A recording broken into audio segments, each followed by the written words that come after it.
사실을 적시를 해도 명예훼손이 되죠. 지금 수사받고 있는 것은 사실 아니냐라고 해도 내가 수사받는 걸 공연히 알릴 필요는 없잖아요.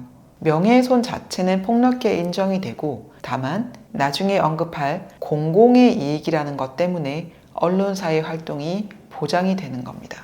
여기서 주로 다투는 것은 누구인지 특정이 되었느냐, 명예훼손 여부는 기사의 객관적인 내용이나 기자가 의도한 바가 아니라 일반 독자가 기사를 접하고 받는 전체적인 인상을 기준으로 판단을 해요. 다시 말해서 언론사가 우리는 피의사실 보도가 아니라 공공의 문제점을 지적한 것이다 라고 주장을 해도 그 보도 내용에 타인의 피의사실, 즉 나의 피의사실이 명백하게 적시되어 있어서 이걸 보는 사람들이 나를 범죄자로 인식하게 됐다면 그 자체로 손해배상 책임이 성립을 합니다. 관련 판례가 있죠. 보도의 목적이 타인의 피의사실의 보도에 주안점을 두고 있는 것이 아니라 할지라도 그 보도 내용 중에 타인의 피의사실이 명백하게 적시되어서 명예훼손에 해당하는 이상 언론 매체는 손해배상 책임을 져야만 한다. 이게 원칙입니다. 그런데 여기서 언론사가 어떻게 빠져나가냐면 두 가지를 주장을 해요.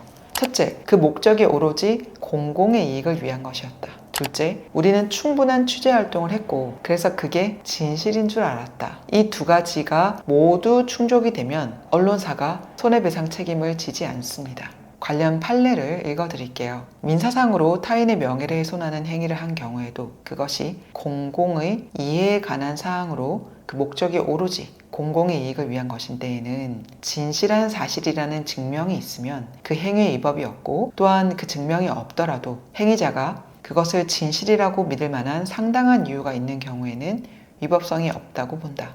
이런 대법원 판례를 토대로 내 사건을 보시고 손해배상 청구를 할지 미리 검토를 해보는 거죠. 인용 가능성이 어느 정도 있어야 소송의 의미가 있으니까요. 언론사는 보통 공공의 이익을 위한 보도였다라고 항변하면서 위법성 조각을 주장을 해요. 이 공공의 이익이라는 건 사실 굉장히 폭넓게 인정이 돼요. 당연히 장교, 부사관, 군무원 등 군인이라면 이 내용을 이슈화하고 기사화하는 것은 사적 영역이라 할지라도 공공의 이익이 있다고 봅니다. 정말 드물게 아무리 기사 내용이 진실에 가깝더라도 보도를 한 주요 목적이 공공의 이익이 아니라 개인적인 악감정에서 비롯된 것이 밝혀지면 언론사의 위법성은 조각되지 않아요. 물론 언론사가 개인적으로 악감정을 가질 일은 없지만 가끔 1인 언론사가 있거든요. 요즘에는 인터넷 신문들이 많이 있잖아요. 특정 목적을 가진 사람들이 언론 플레이를 하기 위해서 1인 언론사로 등록을 하면서 상대방을 공격하는 책임 없는 기사를 마구 내보내는 겁니다. 이런 경우에 그 1인 언론사 발행인과 나의 원한 관계를 입증을 하면 이 부분 공공의 이익이 아니라 개인적 원한으로 인한 것이다 라고 밝힐 수 있게 되는 거예요. 이 부분이 가장 중요하죠. 보도 내용이 진실이라고 믿을 만한 상당한 이유가 있었다는 것은 언론사가 입증을 해야 해요. 그러면 일단 소송을 하고 언론사 보고 입증하라고 하면 되겠네 라고 생각하시면 안 됩니다. 민사사건은 패소 시에 소송 비용 부담에 문제가 있어요. 그래서 어느 정도 가늠을 해보고 시작을 해야 해요. 이 부분 판단 기준을 보세요. 언론사가 보도 내용의 진위 여부를 확인하기 위하여 적절하고도 충분한 조사를 다 했는가입니다.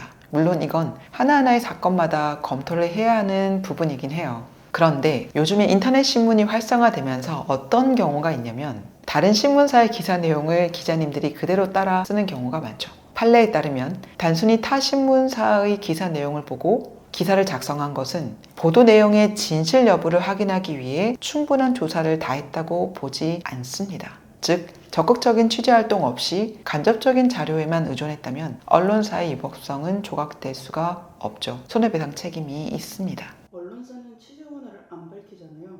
그렇죠. 취재원을 안 밝히는 것은 언론사의 자유예요. 하지만 충분한 취재를 했다라는 입증을 다 했다고 보기는 어렵게 되는 거죠. 그러면 당연히 언론사가 손해배상 책임을 져야 하는 것이고요. 저희가 법정에서 언론사의 방어를 무너뜨릴 때 사용하는 핵심 문구는 이거예요. 행위자가, 즉 언론사가 보도 내용의 진위 여부를 확인하기 위해서 적절하고도 충분한 조사를 다 했는가, 그 진실성이 객관적이고도 합리적인 자료나 근거에 의해서 뒷받침되었는가 하는 점에 비추어서 판단을 해야 합니다.